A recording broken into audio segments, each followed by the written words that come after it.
What's going on, YouTube? It's your boy Dermy Wormy, and I'm coming at you with another. I'm gonna just start calling this 2018 strikes again, 2016 comeback, 2016 to 2018 to Electric Boogaloo, what have you, because the PR machine's out. The same PR machine that happened around Captain Marvel the first time, around Ghostbusters, and every woman-centric thing that people just seem to, kind of not be interested in or something like that, And I'm not saying it's because of the woman. I'm actually not. It's because they just aren't interested in the story, because they get maybe disliked. Maybe they're, I don't know, one of the record-breaking most downvoted videos on Marvel because nobody actually liked the trailer. The PR machine has to come out and call us all misogynists, bigots, what have you. And also racist. They found a way to throw racist in this time. And I went over the Rolling Stone article, sexist trolls just say you hate women. Well, we also got GQ, we got Jezebel, and then we got Screen Crush and Fandom Wire all doing the same exact little thing, saying they troll the fans with the Marvels thing. It's the same thing over and over. It's exactly the same what we went through Ghostbusters. It's exactly the same we went through with Captain Marvel. And when we read through the GQ article I think is best. Earlier this week, Marvel dropped a teaser trailer for the Marvel's director I'm not even gonna try, upcoming film uniting Brie Larson, Captain Marvel, Tiana Paris, Monica Rambeau, and I'm not even gonna try to say her name, Miss Marvel, not Mrs. Marvel. Like clockwork, misogynist Marvel fans more enthusiastic for their hatred of a gender than the comic book brand they love so much. They used to love this. They still love Marvel, but they love old Marvel. They have not liked Captain Marvel since she became Captain Marvel. They liked her more as Miss Marvel. Same goes for current Miss Marvel. All she is a stand-in for, what's her name? I'll come back to me. One of the Marvel presidents right now. God, what was her name? God, that is going to bother me throughout the rest of this video. But Kamala Khan is nothing more than a self-insert of the author. That's all she is. Openly admits it. Then when it comes to Monica Rambeau, people actually like Monica Rambeau in the comics. They don't like her here. She used to be a popular character. They don't really like her. They think you are basically wasting her as a good character. Wow. There's actually reasonings behind this, but no, you just have to say they're just sexist. They're racist. And as we continue, Marvel fans more enthusiastic use the internet to express their distaste for the unreleased film. Oh, so now we can't even say, you have to always say, I like it. If not, shut up, go into the corner, you man baby.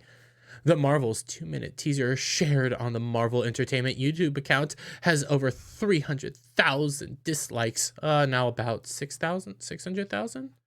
Yeah, and also you gotta remember, this is an estimate.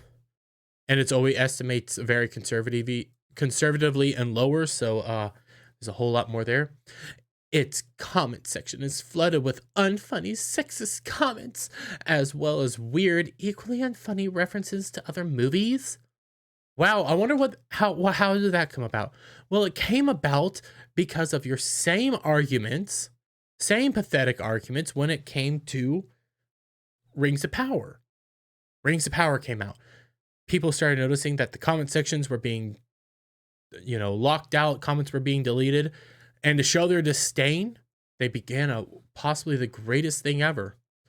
Comparing it to other movies.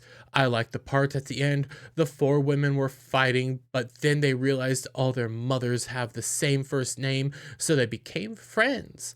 This movie is definitely a movie. The story is told, the characters are played, and the money is made. Truly a movie that'll come out. See, they're trolling you, and now you're having a problem with it. You have a problem when the ordinary people who dislike something, that don't like something, verbalize their dislike of something. That's your problem. But you're more than happy to say, hey, Mario movie's bad, but this, you guys can't say that this stuff's bad because you're paid to do that. I'm convinced these are nothing more than PR firms. that are going around defending this stuff. And, Yellow Flash pointed out it's always the same companies: Amazon, Disney, and, some other, one or two other companies here when they shill out the money, but they always do the same attacks. You're a misogynist, you're a racist, you're a sexist, you're a bigot. Insert buzzword here, insert, to use their terminology, dog whistle here. But they're going out defending multi-million, billion-dollar international companies when all we're saying is, hey, we don't like this. We want our source material protected. Oh, but we're just sexist. This is, of course, not the first time that women-led action film has inspired men to devote their precious free time on this melting earth to hate women. In 2019, men gathered around their screens in droves to post fake negative Captain Marvel reviews on Rotten Tomatoes. Yeah, and remember that caused Rotten Tomatoes, which is owned by a rival company, to completely change the way they do stuff. Because Disney shilled out the money. They can't have negative comments. They don't want you to say what you're actually thinking.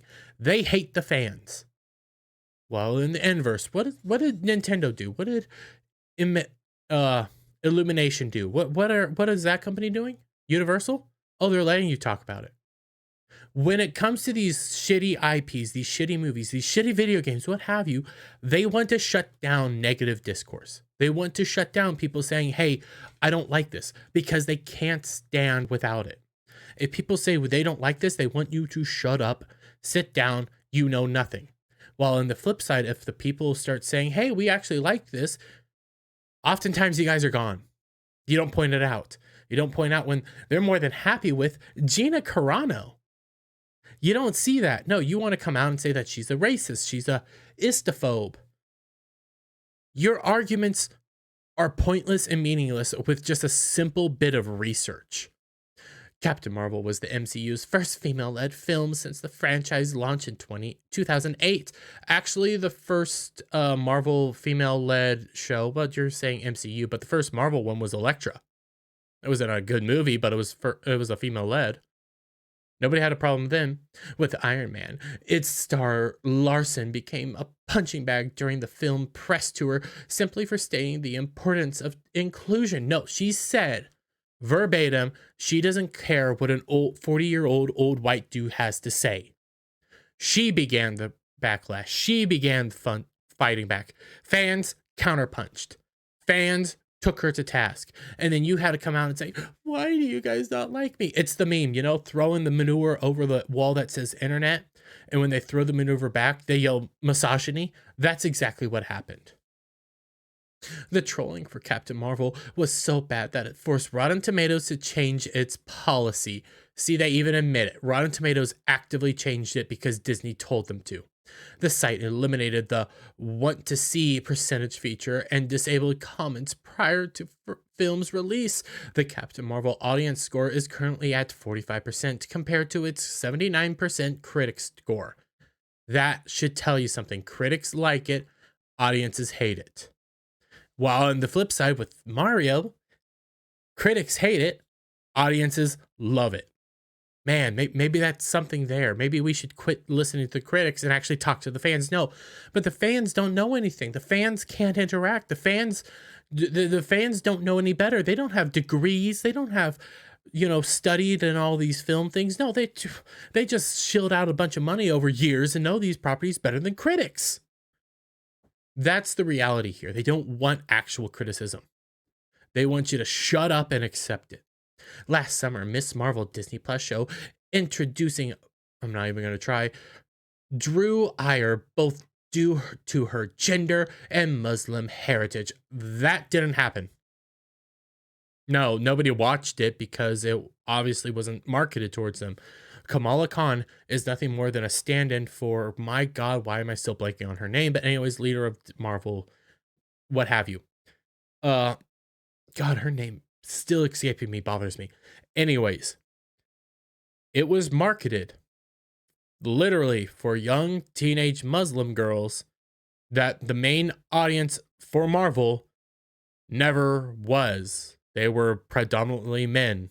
the whole time. That's why trying to change Marvel into a female-centric brand doesn't work. Didn't work for Star Wars. It's not working for Marvel. Guess what? When you make good characters, everybody likes them, but you haven't been making good characters.